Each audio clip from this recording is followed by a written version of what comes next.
ciidamada dalka Itoobiya weliba kuwa Eritrea ayaa khamiisnimadii shalay toolo ahayd weerar ku qaaday gobolka Tigreega waqooyiga Itoobiya waxaana bartilmaameedsanayeen ciidamada Tigreega sida uu sheegay afayeen u hadlay ciidamada Tigreega inkastoo wakaalada wararka ee Reuters aysan u suurtagelin si madax bannaan u xaqiijiso warbixinta haddana afayeenka ciidamada Tigreega ayaa bartiisa Twitter-ka ku sheegay in labada ciidan ay subaxnimadii hore saaka weerar ballaadhan oo Afrika ku qaadeen deegaanka Adyab ee waqooyiga galbeedka Tigreega.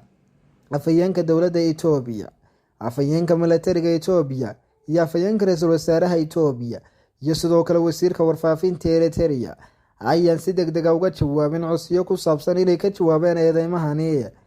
dowladda Itoobiya ayaa iyaduna Arbacadii bayaan ay soo saartay ku eedeysay ciidamada Tigreega inay weeraro dhowr jeer ku qaadeen ciidamada dowladda Itoobiya. labada dhinac ayaa midba midka kale ku eedeynaya inuu jabiyay xabad joojintii. culaada ka taagan Itoobiya ayaa gobolka ka dhigtay mid xasiloon darro. wadanka labaad ee ugu dadka badan qaaradda Afrika waa wadanka ugu miisaanka culus ee diblomaasiyadeed ee martigeliya midowga Afrika. xogayaha arrimaha dibadda Mareykanka ayaa ku booriyay xukuumadda Itoobiya kooxda TPLF ee galinkii dambe Arbacada inay si degdeg ah u joojiyaan howlgallada militari ayna ka shaqeeyaan sidii loo soo afjari lahaa colaadda.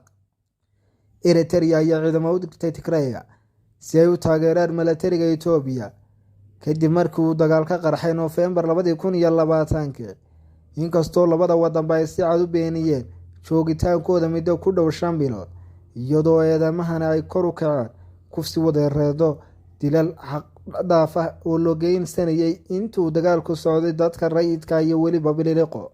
Eritrea ayaa eedeymahaasina iska diiday.